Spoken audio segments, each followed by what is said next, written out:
Donald Zale, class of 1955, Wichita Falls, Squadron 3. I was born and raised in Wichita Falls, and then we moved to Dallas after World War II, 1946. And I went to high school at Highland Park. It was interesting because I had these two friends I graduated high school with, Jerry Massengill and Marion Reynolds. And they were going to go to school there, so I called them and we decided we'd all drive down together. I borrowed my mother's car.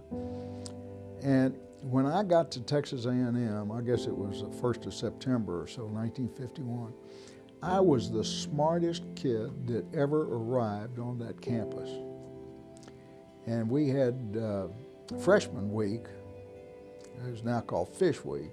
And when I left there at the end of freshman week, I was the dumbest kid that ever left that campus.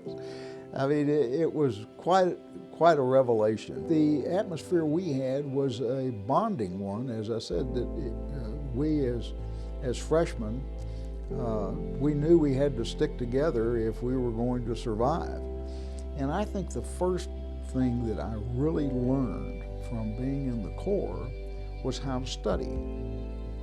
Because as a freshman, we would, after we'd have dinner chow, we were expected to be in our room, at our desk, lights on, 4 legs of the chair on the floor, studying. And we did that from 7 to 10 o'clock, 5-6 days a week. And that's really where I learned to study and learned the benefits of studying, because I could see that, my grades began to improve and so forth. If you work hard, well, you gain something from it. Donald Zale came to Texas A&M in 1951, but a family situation forced him to return to Dallas after just 2 years.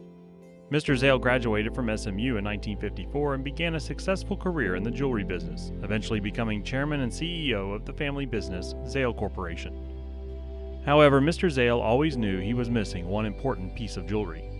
In 2013, at the urging of his wife, Donald Zale returned to Texas A&M, enrolling in a wintermester course online to complete the final hours needed to be classified as a senior. 60 years after his classmates received their Aggie rings, Donald Zale received his own. My wife will tell you that I wore my wedding ring for maybe 2 weeks after we were married, and then I took it off, and I've never worn any jewelry other than a watch. And when I got my Aggie ring now, I don't take it off. So here it is today, and I wear my Aggie ring. So that's what it means. I mean, I guess I could have had any ring in the world because I saw them all, traveling all over the world all the time in the jewelry business.